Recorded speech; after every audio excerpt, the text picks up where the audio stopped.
పుట్టడం చేసాం. ఇక్కడున్న ఈ దౌర్జన్యాలకు, ఈ అవినీతికి తట్టుకోలేక, సరైన టాలెంట్కి అవకాశం లేక, ప్రభుత్వాలు నిర్లక్ష్యం చేయబట్టి, వ్యవస్థ నిర్లక్ష్యం చేయబట్టి విదేశాలకు వెళ్తున్నారు. అది ప్రధానంగా ఎన్ఆర్ఐస్ ఈరోజు ప్రపంచం. కొందరు ఏదో మోర్ టాలెంటెడ్, ఇంకా ఎక్కువ డబ్బులు కావాలి, అది వేరే విషయం. కానీ 90% వచ్చి ఇక్కడ ఇవ్వడలేక, సరైన అవకాశం లేక, అవకాశాలు ఉన్నాయి, అంత ముదిరిపోయింది. అంటే ఎందుకు చెప్తున్నాను ఇదంటే, మీలాంటి వాళ్ళకి తెలిస్తే ఈ సందేశం బాగుంటుంది. అంటే ప్రపంచవ్యాప్తంగా వచ్చిన అప్రెంటిస్ సుమారు 230 దేశాల, అసలు ఏ దేశాలు మనం పోవడానికి మనకు వస్తాయి, ఇది కూడా అవగాహన లేదు. ఇథియోపియా పోవాల, ఇటలీ పోవాల, ఇది ఫస్ట్ మనం స్టడీ చేయాలి సబ్జెక్ట్. 230 దేశాల ఏ దేశాల అవకాశాలు మంచిగా ఉంది. అమెరికా చట్టాలు మీరు ఒక్కటి మాత్రం గమనించాలి, ఎప్పటికైనా తిరిగి రావాల్సిందే భారతదేశం.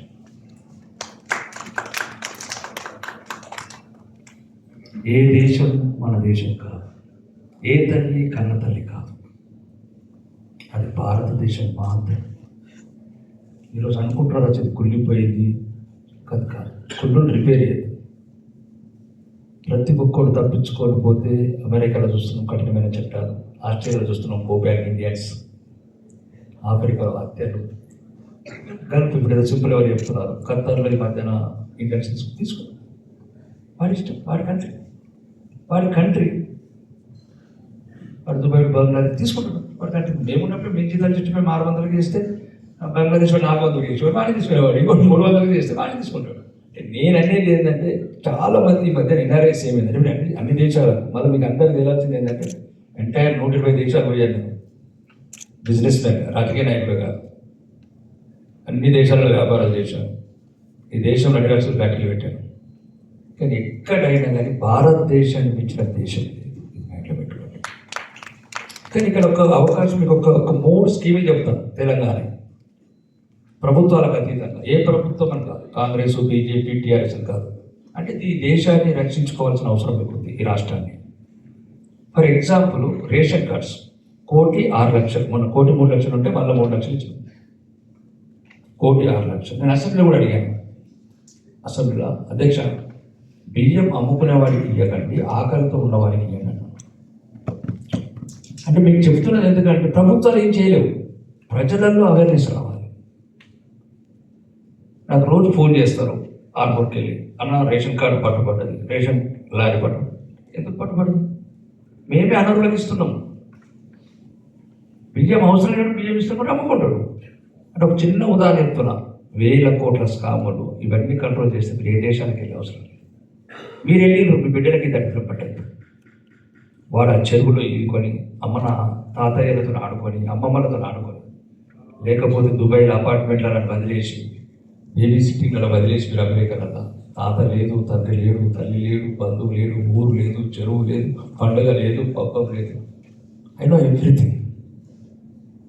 ఒక్క అవినీతి చెప్తున్నా, తెలంగాణ 3 అవినీతిని చెప్తే తెలంగాణ టాప్ సిటీ. దీనికి ఏ ప్రభుత్వం కూడా ఏం చేయలేకపోతుంది. గౌరవనీయ ముఖ్యమంత్రి కూడా ట్రై చేశారు, చేశారు. ఎందుకంటే ప్రయత్నం చేస్తున్నాను. ఒకటి ఇది ఒక్కటి చూడండి, ఎంత పెద్ద అవినీతి తెలంగాణ. 1,06,00,000 రేషన్ కార్డ్స్ ఉన్నాయి. 3 కోట్ల సుమారు 38 లక్షల మందికి మేము ప్రైస్ ఇస్తాం సన్న బియ్యం. మా ఇంకా మొత్తం తెలంగాణ పాపులేషన్ 3,50,00,000. 3,38,00,000, 5 లక్షల సుమారు 20,000 మంది ప్రభుత్వ ఉద్యోగులు. అవుట్ సోర్సింగ్ వచ్చి 4,93,000, 10 లక్షల మంది ప్రభుత్వ ఉద్యోగులు. అంటే మొత్తం 3,50,00,000 మంది దరిద్రులున్న రాష్ట్రం ఇది. శ్రీమంతులు ఒక్కరు లేడు. రాకేష్ రెడ్డి, రేవంత్ రెడ్డి కూడా దరిద్రులే. బిలో పావర్టీ లైన్లో ఉన్నాం. ఇప్పటికి చెప్పాలి అర్థం కాదు. మరి 40 లక్షల మంది ఐటీపీ వేస్తున్నారు. 25 లక్షల 4 వీలర్స్ ఉన్నాయి. 1,22,00,000 2 వీలర్స్ ఉన్నాయి. సుమారు 1,50,000, సుమారు 70 లక్షల మాగానే ప్రాజెక్టులు ఉన్నాయి, చెరువులు ఉన్నాయి. కానీ రేషన్ అందరికి కావాలి. రేషన్ మనది ఇంకో సమస్య. మేము 40 రూపాయలకు కొంటాం సెంట్రల్ గవర్నమెంట్, కొని ఇస్తాం, కార్డ్ హోల్డర్స్కి ఇస్తాం. 40 రూపాయలు 20 రూపాయలకు అమ్ముకుంటున్నాం. రూపాయలు మళ్ళీ రీసైక్లింగ్ చేసి మాకు 40 రూపాయలు అమ్ముతున్నాడు. అంటే వీళ్ళకు 20,000 కోట్లు. ఎందుకు పోతారు బిడ్డలు? ఎందుకు పోతారు దుబాయ్లో ఉద్యోగాలు లేక? ఎందుకు పోతారు ఖతార్లో అరబ్బలో తిట్లు తింటందుకు? ఎందుకు పోతారు సౌదీలో తన్నులు తింటందుకు? ఎందుకు డొనాల్డ్ ట్రంప్తో తిట్లు తింటారు బ్లడీ ఇండియన్స్ అని? ఇక్కడ ఉన్న సమస్యలు ఇక్కడ కూడా ఉన్నాయి. ఒక రేషన్ కార్డు చెప్పండి, ఎందుకంటే దేంట్లో కంట్రోల్ చేసినా ఇంకోటి అగ్రికల్చర్ డిపార్ట్మెంట్, మేజర్ డిపార్ట్మెంట్ ఇది తెలంగాణ. ఇప్పుడు నేను ఎమ్మెల్యే చెప్తున్నా, రైతులకు సరైన సమయంలో ఏ ప్రభుత్వం కూడా, కాంగ్రెస్ కావచ్చు, టీఆర్ఎస్ కావచ్చు, ఇంకేదైనా కావచ్చు, బీజేపీ కావచ్చు, తెలుగుదేశం పక్కన పెట్టండి పార్టీలని, హాస్పిటల్ తీసుకొచ్చిన ట్రీట్మెంట్ కూడా ఇప్పిస్తున్నాం. ఇలాంటి కొన్ని ఎన్ని సౌకర్యాలు వాళ్ళ పిల్లలకు ఎడ్యుకేషన్ ఇప్పుడు మన మినిస్టర్ గారు కూడా రావాలి పదం గారు, వాళ్ళ పిల్లలకు ప్రయారిటీతో గురుకులాలకు చేయించండి, వాళ్ళకి ఎడ్యుకేషన్ ఇప్పించండి. ఇక్కడ ఎక్కడో ఉంటాడు పాపం, ఇక్కడ భార్య ఒకటి పిల్లలకు ఎడ్యుకేషన్ చూసుకోలేదు అంటే ఇవన్నీ కొన్ని మీరు అన్నట్టు రేవంత్ రెడ్డి గారు సీఎం గారు, ఎందుకంటే ఫస్ట్ టైం ఆయన గాంధీ భవన్ ఎంటర్ అయినప్పుడు నేను స్టేజ్ ఫ్రంట్ లో కూర్చున్నాను. సోనియా గాంధీ గారి బర్త్డే సెలబ్రేషన్ ఫస్ట్ రన్నింగ్ కూర్చోబెట్టుకొని నేను మాట్లాడి going to rise to the sky అని అప్పుడు చెప్పినప్పుడు మళ్ళీ ఇప్పటికప్పుడు నేను రిమైండ్ చేస్తుంటాను. మంచి అండర్స్టాండింగ్ తోటి ఇమీడియట్ ఎస్ ఓకే చేసేద్దామని చేసేస్తున్నాం. కాకపోతే కొద్దిగా కొన్ని బ్యూరోక్రాటిక్ మీకు తెలియదు హార్డిల్స్ ఉంటాయి, అవి కూడా ఓవర్కమ్ అవుతాం. థ్యాంక్ యూ వెరీ మచ్ మీరు వచ్చినందుకు. మీ సహకారం ఎప్పుడు గవర్నమెంట్ ఆఫ్ ఇండియా అక్కడ ఉన్నది కాబట్టి చాలా ఇష్యూస్ ఇంటర్నేషనల్ ఇష్యూస్ కాబట్టి ఈ అన్ని అగ్రిమెంట్స్ కంట్రీ టు కంట్రీ చేసుకోవాలి. కాబట్టి మీ హెల్ప్, మీ ఎక్స్పీరియన్స్ గల్ఫ్ కార్మికులకు చాలా ఉపయోగపడుతుందని ఆశిస్తున్నాం. Thank you very much.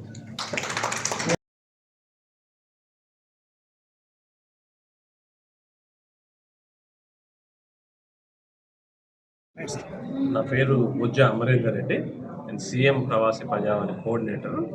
So ఈరోజు మంజీరా గెస్ట్ హౌస్లో ఎన్ఆర్ఐ పాలసీ మీద రివ్యూ మీటింగ్ జరిగింది. సో దీనికి వివిధ దేశాల నుంచి రకరకాల ప్రతినిధులు రావడం జరిగింది. వివిధ తెలుగు ఆర్గనైజేషన్ సంబంధించినటువంటి ప్రతినిధులు, తర్వాత చారిటీ ఆర్గనైజేషన్ ప్రతినిధులు, తర్వాత including the Aditya Birla group వాళ్ళ చారిటీ ఆర్గనైజేషన్ ప్రతినిధులు, అజిమ్ ప్రేమ్జీ ఫౌండేషన్ ప్రతినిధులు, తర్వాత కొంతమంది ఎమ్మెల్యేలు, తర్వాత NRI advisory committee members, chairman and vice chairman అందరూ ఈరోజు ఈ మీటింగ్కి అటెండ్ కావడం జరిగింది. So NRI policy, mobility policy మీద ఈ రివ్యూ మీటింగ్లో వివిధ రకాల అంశాలపై డిస్కస్ చేయడం జరిగింది. సో ఎన్ఆర్ఐస్ కావాల్సినటువంటి సదుపాయాలు గవర్నమెంట్ ఏ విధంగా కల్పించగలుగుతుంది, లేదంటే ఇప్పుడు మొబిలిటీ ఆఫీసర్స్ను అపాయింట్ చేస్తామని చెప్తున్నది సో సెంట్రల్ గవర్నమెంట్. సో ఆ అపాయింట్మెంట్ చేసినప్పుడు వాళ్ళ రూల్స్ అండ్ రెస్పాన్సిబిలిటీస్ ఎట్లా ఉండాలి. సో తెలంగాణ నుంచి మైగ్రేషన్ గల్ఫ్కు, తర్వాత గల్ఫ్కు ఎక్కువగా ఉంది, దాని తర్వాత వెస్ట్రన్ కంట్రీస్ కూడా బాగానే మైగ్రేషన్ తెలంగాణ రాష్ట్రం నుంచి. సో తెలంగాణ రాష్ట్ర నుంచి బయట దేశాలకు వెళ్ళేటువంటి ఎన్ఆర్ఐలకు తెలంగాణ రాష్ట్ర ప్రభుత్వం ఆల్రెడీ రకరకాల పథకాల ద్వారా ఆదుకుంటుంది. రీసెంట్గా మన తెలంగాణ గవర్నమెంట్ నుంచి మన ముఖ్యమంత్రి రేవంత్ రెడ్డి గారు అయిన తర్వాత సో ప్రవాసీ ప్రజావాణి అనేటువంటి ఒక విభాగాన్ని ఏర్పాటు చేశారు ప్రజావాణిలో. ఆ ప్రవాసీ ప్రజావాణిలో ఎన్ఆర్ఐకి సంబంధించిన ఎలాంటి గ్రీవెన్సెస్ అయినా అక్కడికి ఇస్తే అక్కడ నుంచి మేము దాన్ని ఫార్వర్డ్ చేసేసి ఆ సమస్య వాళ్ళ ఎన్ఆర్ఐస్ కానీ ఎన్ఆర్ఐ ఫ్యామిలీస్ కానీ ఏమైనా సమస్య ఉంటే వాటిని రిజాల్వ్ చేయడం జరుగుతుంది. కొన్ని వేల అప్లికేషన్ రావడం జరిగింది ఇప్పటి వరకు. చాలామందికి ఇప్పటి వరకు మేమంతా వాళ్ళ అప్లికేషన్స్ క్లియర్ చేసి వాళ్ళ కుటుంబాలను ఆదుకోవడం జరిగింది. తెలంగాణ ప్రభుత్వం తరఫున ముఖ్యమంత్రి గారు మమ్మల్ని ఆదేశాల అనుసారం ఎప్పటికప్పుడు వాళ్ళకి సహాయం అందిస్తూ వాళ్ళకు ఎన్ఆర్ఐ ఫ్యామిలీస్కు అండదండలుగా ఉంటున్నాం. అదేవిధంగా మన రేవంత్ రెడ్డి గారు ముఖ్యమంత్రి అయిన తర్వాత, కాంగ్రెస్ ప్రభుత్వం ఏర్పడిన తర్వాత గల్ఫ్లో మృతి చెందినటువంటి ప్రతి ఎన్ఆర్ఐ కుటుంబానికి, ప్రతి గల్ఫ్ కార్మికుల కుటుంబానికి 5 లక్షల రూపాయల ఎక్స్గ్రేషియా ఇస్తున్నాం. సో ఇప్పటి వరకు దాదాపుగా 10 కోట్ల పైనే పంపిణీ చేయడం జరిగింది. 5 లక్షల రూపాయల చొప్పున మృతి చెందిన ప్రతి గల్ఫ్ కుటుంబానికి ఇప్పటి వరకు 10 కోట్ల రూపాయల పైనే పంపిణీ చేయడం జరిగింది. సో ఇంకా కొన్ని అప్లికేషన్స్ పెండింగ్గా ఉన్నాయి, అవి కూడా త్వరలోనే రిజాల్వ్ అయితే వాటిని కూడా పంపిణీ చేయడం జరుగుతుంది. అదేవిధంగా ఇంతకుముందు మనం మాట్లాడుకున్నట్టు ఇప్పుడు ఎవరైతే గల్ఫ్ కార్మికుల ఫ్యామిలీస్ ఉన్నావో వాళ్ళ పిల్లలు ఇక్కడ కొన్ని స్కూళ్ళల్లో ఫీజులు కట్టుకోలేకపోతున్నారు, ఎందుకంటే వాళ్ళు అక్కడ కార్మికులు కూలి పని చేసుకునే వాళ్ళు ఆ గల్ఫ్ దేశాలలో. సో వాళ్ళకి రెసిడెన్షియల్ స్కూల్స్లో మన ఇక్కడ తెలంగాణలో ఉన్నటువంటి రెసిడెన్షియల్ స్కూళ్ళలో ప్రయారిటీ అడ్మిషన్ ఇస్తున్నాం. సో వారికి ప్రయారిటీ అడ్మిషన్ ఇచ్చి ఫ్రీగా ఫుడ్ బెడ్ అకామిడేషన్ ఇస్తున్నాం గవర్నమెంట్ తరఫున. అదేవిధంగా మన గల్ఫ్ దేశాలలో చాలా వరకు ఈ ఎంప్లాయ్మెంట్ ఇష్యూస్ అవుతున్నాయి. అంటే శాలరీ స్లిప్ ఇవ్వకపోవడం, వాళ్ళు పని చేయించుకుంటున్నారు గల్ఫ్ కార్మికులను తెలంగాణ నుంచి పోయిన వాళ్ళ దగ్గర, కానీ వాళ్ళకి శాలరీస్ ఇవ్వట్లేదు. అలాంటి కంప్లైంట్స్ కూడా ఈ ప్రవాసీ ప్రజావానికి వస్తున్నాయి.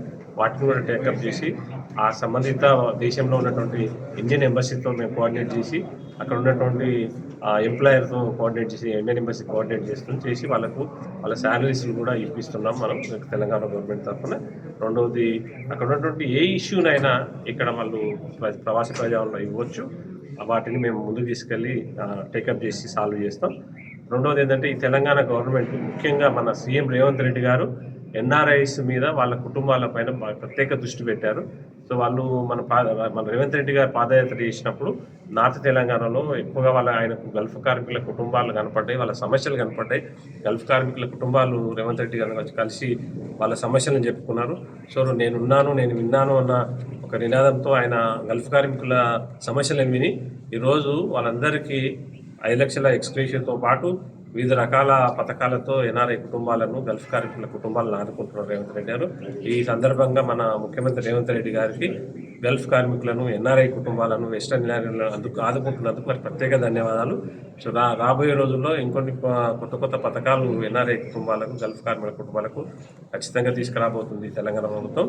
ఇది రైతు ప్రభుత్వం. తర్వాత గల్ఫ్ బాధితుల కుటుంబాలను ఆదుకోవడానికి ముందున్నాం. Thank you. MLA. Very important. So that is a suggestion from my side. Sir, Devender Reddy గారు, డేటా ప్రైవసీ అనేది ఇప్పుడు చాలా ఇంపార్టెంట్ ఉంది. దుబాయ్లో మన దేవేందర్ ఒక సిమ్ ఫ్రీ ఇస్తారు. ఇచ్చిన తర్వాత మనకి ధమాక్ అనే కంపెనీ నుంచి కాల్స్ వస్తాయి. Just one add-on. You all should excuse me for this. There is a saying called "Don't reinvent the wheel." Okay. Sorry, come again. Don't reinvent the wheel. Don't reinvent the wheel. Okay. It's an English saying. I'll clarify what it means. See, everybody suggested that we need to have a scheme, enrollment, this, that, and all. Let me clarify one simple thing. The moment you enter the airport, either it can be domestic or international, you are recorded. Once you cross your border, once you cross India borders, stepping into some other border, since the seaports are open to foreign travel, we have data of everything. This should be accessible to the state government is the proposal I think we should mainly have here, because having that access, don't give this access to police or public, but have a desk in passport office wherein if I go with a passport number saying he is my brother or cousin or some sort of blood relation, which I can prove with a document, you should be able to tell me whether this fellow has come back to India or not. If that cannot happen, that's why I said we don't need to reinvent the wheel, because the data is already there. What are you hiding this from? One of my brothers had DPA, Data Protection Act. Data Protection Act is across European countries, across some of the Commonwealth countries. Why not India talk about data being protected? Because we have data from DRDO, such a high machinery and high missiles are being generated here, and the data is safe. See, some of the High Court website has been hacked a few days back.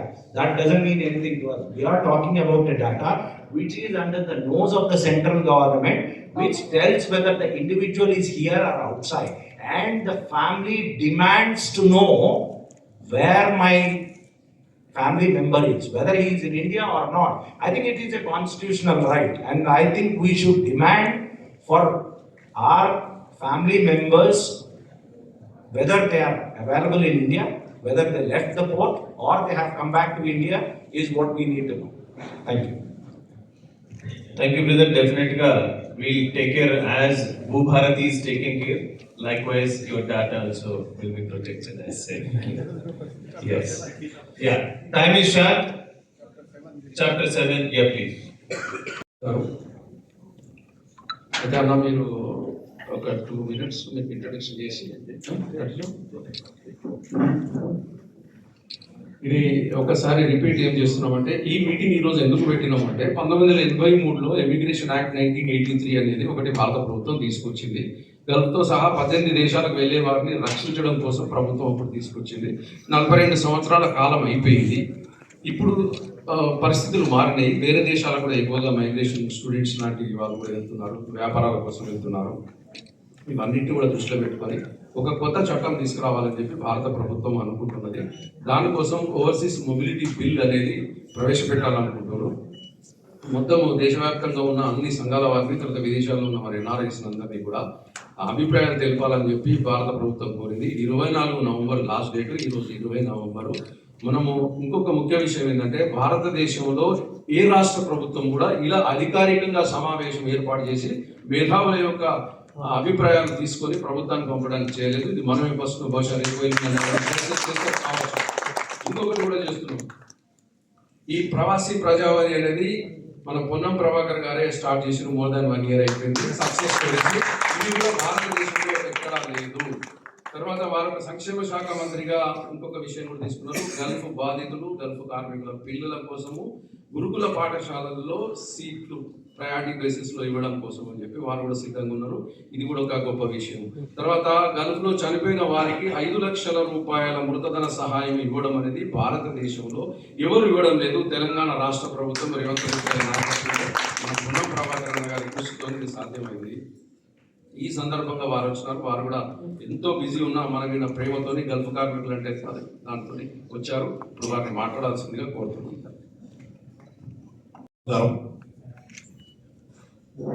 ఈరోజు మన రాష్ట్రం నుంచి గల్ఫ్లో గతంలో కార్మిక పరంగా మాత్రమే ఉపాధికి పోయేటువంటి వాళ్ళు ఈరోజు సాంకేతిక పరంగా అన్ని రంగాల్లో సంబంధించినటువంటి ఉపాధి అవకాశాలు గల్ఫ్కు వెళ్తున్నటువంటి సందర్భంలో కొంత విధానాన్ని క్రమబద్ధీకరించాలని భారత ప్రభుత్వం ఓవర్సీస్ మొబిలిటీ బిల్ తేవాలనే ప్రయత్నంలో భాగంగా అన్ని రాష్ట్రాల యొక్క సూచనలు అడుగుతున్న సందర్భంగా తెలంగాణ ఓవర్సీస్ సంబంధించినటువంటి ఒక అడ్వైజరీ కౌన్సిల్ పెద్ద వినోద్ గారు, భీమరెడ్డి గారు, శ్రీనివాసరావు గారు, దేవేందర్ రెడ్డి గారు, ఇంకా ఈ రంగంలో అనుభవం ఉన్నటువంటి మీ అందరూ కూడా విదేశాల్లో ఉంటున్నటువంటి తెలంగాణ వాసుల సంక్షేమం గురించి ఆలోచించే వాళ్ళందరూ కూడా ఇక్కడ జమై మన తరఫున అక్కడ ఉంటున్న వాళ్ళ సంక్షేమం కొరకు కొన్ని సూచనలు చేసే ప్రక్రియలో భాగంగా మన నరేష్ రెడ్డి గారు, సత్యంగౌడ్ గారు, ఇక్కడ ఉన్నటువంటి మిగతా అందరూ కూడా కలిసి ఈరోజు కేంద్ర ప్రభుత్వానికి ఒక నివేదిక 24 రూపాయలు అందించేటువంటి కార్యక్రమం బాగా జరుగుతుంది. ఈ సమావేశంలో పాల్గొన్న అందరూ కూడా నమస్కారం. ఇంతకుముందు భీమరెడ్డి గారు చెప్పినట్టుగా తెలంగాణ ప్రభుత్వం పక్షాన మేము ఎన్నికలకు ముందు చెప్పినట్టుగా ప్రజలందరూ ఆశీర్వచనంతో ఏర్పడ్డ ప్రజాపాలన ప్రభుత్వంలో గల్ఫ్కు సంబంధించినటువంటి నివసించే వాళ్ళ సంక్షేమం కోసం కొన్ని కార్యక్రమాలు తీసుకున్నాం.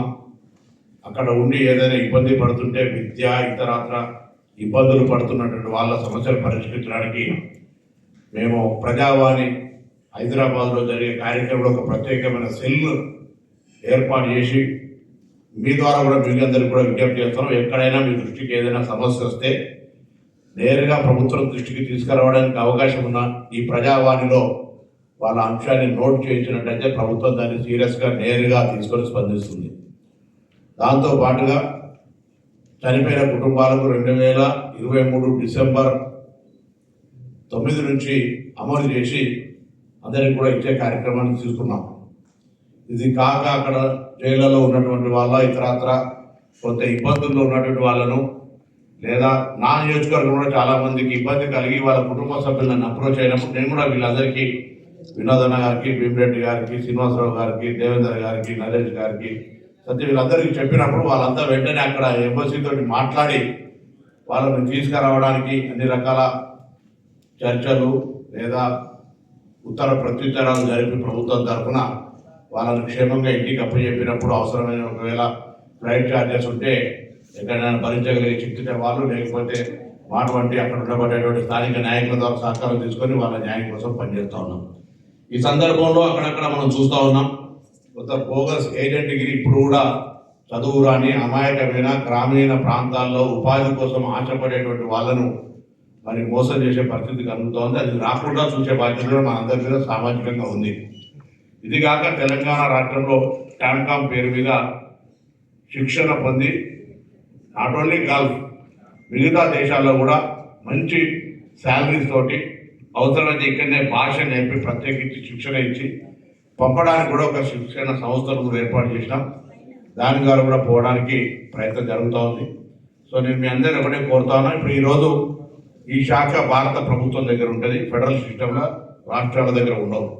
దీని యూనిట్స్ ఎన్ఆర్ఐసీలు అనేటువంటిది మనం వాళ్ళ సంక్షేమం కొరకు మనం కృత్రిమంగా స్థానికంగా రాష్ట్ర ప్రభుత్వ పరిధిలో ఏర్పాటు చేసుకునేది కానీ విదేశాంగ శాఖ మంత్రులు కానీ లేదా ఈరోజు విదేశాలతో ఉండేటువంటి సమస్యల పరిష్కారానికి సంబంధించిన అంశాలన్నీ కూడా ప్రవాస భారతీయులకు సంబంధించిన అంశాలన్నీ కూడా మరి కేంద్ర ప్రభుత్వంలో ఉంటాయి. ఎందుకంటే పాస్పోర్టు, వీసా, ఎయిర్పోర్ట్స్, ఎంబసీస్ ఈ లింక్ అంతా కూడా నేషనల్ కంట్రోలే కాబట్టి బిల్లు తేవడం వారే సముచితమైనటువంటి వేదిక. అందులో మన అభిప్రాయం తీసుకుంటున్నాం అనేటువంటి దానికి సంతోషం. మన అభిప్రాయం దేశంలో అన్ని రాష్ట్రాల కంటే విలువైందిగా దేశంలో వచ్చే బిల్లులో మనం చేర్చేటువంటి అంశాలు చాలా ప్రామాణికంగా ఉండాలని నేను సందర్భంగా కోరుకుంటా ఉన్నా. తప్పకుండా మనకు ఎందుకంటే మనం దీని మీద అందరూ కూడా వేదిక మీద పెద్దలే కాక అందరూ కూడా అనేక రకాల అనుభవంతో ఉన్నటువంటి వాళ్ళు కాబట్టి ఈ అంశం మీద చాలా కొంత తెలంగాణ ప్రభుత్వం కూడా మీ నుంచి ఏదైనా అంశాలు ఉంటే కూడా చెప్పండి. తప్పకుండా సానుకూలంగా నియంత్రితంగా మేము చెప్పిందే మీరు వినాలి, ఇది మాత్రమే జరుగుతుంది అనేటువంటి ధోరణిలో మేము first basical change. So we are ready to listen. మీ అభిప్రాయాలను విని అవి ప్రభుత్వానికి ప్రజలకు మంచిగా అనుకుంటే వాళ్ళ సంక్షేమం కొరకు ఉపయోగపడుతున్నాయి అనుకుంటే మేము తీసుకోవడానికి ఎప్పుడూ సిద్ధం. వినోద్ గారు వీరంతా ఎప్పుడూ వచ్చినప్పుడు మేము మాట్లాడుతుంటాం అనేక సందర్భాల్లో. మనం వీలైనంత వరకు ప్రజలకు సంబంధించి నేను 2021లో కావచ్చు పాదయాత్ర చేసే సందర్భంలో పెద్దలు అందరూ కూడా ఆ రోజు ఒక మీటింగ్ ఏర్పాటు చేసినారు మాకు కేశవపట్నంలో. ఆనాడు జనరల్గా మా ఆలోచన విధానం ఏంటంటే మనం గతంలో ఆనాడు ఉన్నటువంటి పరిస్థితులలో 80s 90s ముఖ్యంగా ఉత్తర తెలంగాణ, కరీంనగర్, నిజామాబాద్, ఆదిలాబాద్ ఈ ప్రాంతాల్లో నక్సలైట్స్కి సంబంధించి పోలీసులకు మధ్య ఘర్షణల యువత అక్కడ ఉండే పరిస్థితి కాకుండా తప్పకుండా అక్కడ పోయి ఎటువంటి ట్రైన్డ్ స్కిల్డ్ కాకుండా కూడా ఏ పని అయితే పని చేసుకొని ముందు బతకాలి అని ఆలోచనకు పోయినటువంటి వాళ్ళ సంఖ్య లక్ష్యం. నేను ఒక రోజు దుబాయ్ పోయినప్పుడు ఆయనకు ఎడ్యుకేషన్ రాదు కానీ అరబిక్ చాలా బాగా మాట్లాడగలుగుతున్నాడు. దాని తర్వాత నేను చూసిన అంటే దీనికి అర్హత ప్రాక్టీస్ తప్ప చదువుకుంటేనే ఈ భాష వస్తుంది అనుకునేది పొరపాటు అనేది నేను ఆ రోజు గ్రహించగలిగిన. కాబట్టి మనకు అక్కడ ఉన్నటువంటి వాళ్ళ సంక్షేమం గురించి కూడా మనం ఇక్కడ ఉన్నటువంటి వివిధ హోదాల్లో వివిధ సంస్థలుగా సంఘాలుగా వాళ్ళ సంక్షేమం కొరకు పనిచేసేటువంటి వాళ్ళు మనం అందరం కూడా వాళ్ళ ఆలోచన వాళ్ళ ఇక్కడి నుంచి దూరంగా ఉంటా ఉన్నారు, కుటుంబాలకు దూరంగా ఉంటా ఉన్నారు. మనకు దేశానికి సంబంధించి కొంత ఆర్థిక పరంగా కూడా దేశ ద్రవ్యోల్బణంలో వాళ్ళు కూడా ఉపయోగపడుతూ ఉన్నారు. ఇవన్నింటిని పరిగణలోకి తీసుకొని వాళ్ళ కష్టాలకు మనం పాలు పంచుకోవాలి అనే ప్రభుత్వ ఆలోచన, తెలంగాణ ప్రభుత్వ ఆలోచన. కేంద్రం తెచ్చబోయే నిర్ణయం మీద కూడా మన ఆలోచన ఉండాలని కోరుకుంటూ మరొకసారి ఇందులో భాగస్వాములై మీరు సలహా సూచించిన మీ అందరికీ ఈ కార్యక్రమాన్ని రియలిస్టిక్గా తెలంగాణ ప్రవాసీ భారతీయుల తెలంగాణ ప్రవాసీ వారి యొక్క లేదా గల్ఫ్కు సంబంధించిన నివాసితులకు వారిని పరిశీలన చేయడానికి అడ్వైజరీ కమిటీగా వాళ్ళ అంశాలను పరిశీలన చేయడానికి ఏర్పడే కమిటీ ఆధ్వర్యంలో జరగడం సంతోషంగా ఉంది. ఇటువంటి అంశాలను జిల్లాల స్థాయిలో కూడా కొంత తీసుకెళ్ళి తెలంగాణ ప్రభుత్వానికి కూడా ఏమైనా సూచనలు ఇస్తారని కొంత డిస్ట్రిక్ట్ లెవెల్ ఎక్కువ మైగ్రేట్ అయిన డిస్ట్రిక్ట్లన్నా కనీసం మీరు తెలంగాణ ప్రభుత్వం ఎట్లయితే కేంద్రం మనం అడుగుతా ఉందో రాష్ట్ర ప్రభుత్వం తరఫున కూడా మీరు జిల్లాల్లోకి వెళ్ళి మన ఉదాహరణకు బీసీ రిజర్వేషన్ సంబంధించో లేదా ఇంకో బీసీ కమిషన్ పోయినట్టుగా మీరు కూడా నేను దానికి మీకు మార్గదర్శనం జిల్లా కలెక్టర్కి ఆదేశాలు ఇప్పిస్తాం. మీరు కూడా వెళ్ళి ఎక్కడైతే మైగ్రేషన్ ఎక్కువ ఉందో అక్కడ వారి కుటుంబాలను పిలుచుకొని ఎక్కడ ఏదైనా సమస్యలు ఉన్నాయనేటువంటి అడిగి ఏదైనా సలహా సూచనలు తీసుకుంటే ఇంకా మెరుగైన విధంగా మనం మీ యొక్క ద్వారా వారికి చేయడానికి అవకాశం పాజిటివ్గా ఉంది ప్రభుత్వం అనేటువంటి ఆలోచన బాగుంది. మరొకసారి మీ అందరికీ హృదయపూర్వకంగా అభినందనలు. ఆలస్యమైంది. కానీ మీరు మాట్లాడుతున్నాక నేను మధ్యలో ఎందుకు అనేది దానినే అన్నాను 5 వరకు రావచ్చు అంటే నేను ముందుకు వచ్చిన. తర్వాత గవర్నర్ గారి ఒక ప్రోగ్రామ్ ఉంది, నేను వెళ్తాను. మీరు కార్యక్రమం కొనసాగించండి. అద్భుతమైన మంచి కేంద్రానికి ప్రజలకు అక్కడ ఉండబడేటకు ఉపయోగపడే విధంగా భారతదేశం చట్టం తెచ్చే విధంగా మీరు సూచనలు ఉండాలని కోరుకుంటూ అందరికీ నమస్కారం. పాదయాత్రలో చూశారు, ప్రామిస్ చేశారు గల్ఫ్ వర్కర్స్ గురించి నేను ఉన్నానని. ఆ రోజు నుంచి ఈ రోజు దాకా ఈ రోజు మేము ఇక్కడ కూర్చొని మాట్లాడుకొని సజెషన్స్ ఇస్తున్నాము. ఇండియాలో తెలంగాణ ప్రభుత్వం ఇంత చేస్తుంది గల్ఫ్ వర్కర్స్ కు అనేది పేరు వచ్చిందంటే అది మీ ద్వారా. మీ ద్వారానే మేము మీటింగ్ పెట్టి ఇవన్నీ ఏర్పాటు చేశాం. ఈ రోజు కూడా మీరు వచ్చారు. Thank you very much.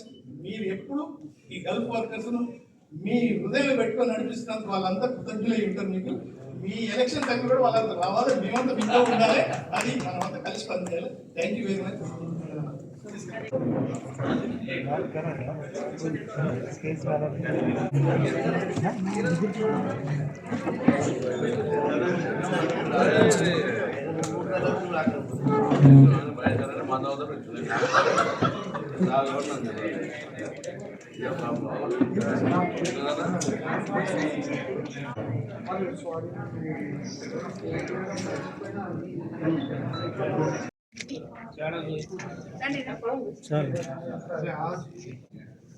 Rapporteurs, please.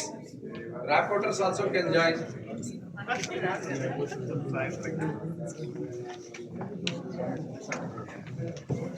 Can somebody take a picture in this, please?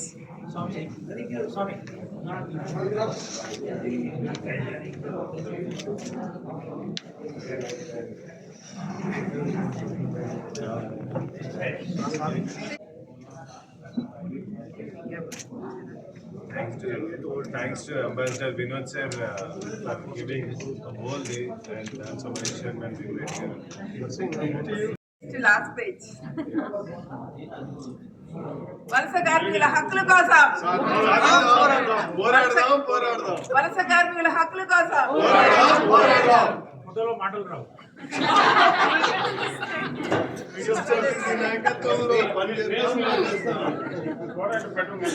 పోరాడదాం వలస కార్మికుల హక్కులకై, పోరాడదాం వలస కార్మికుల హక్కులకై.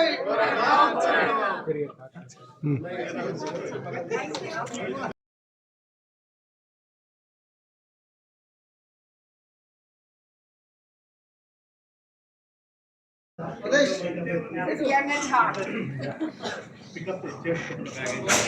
Thank you.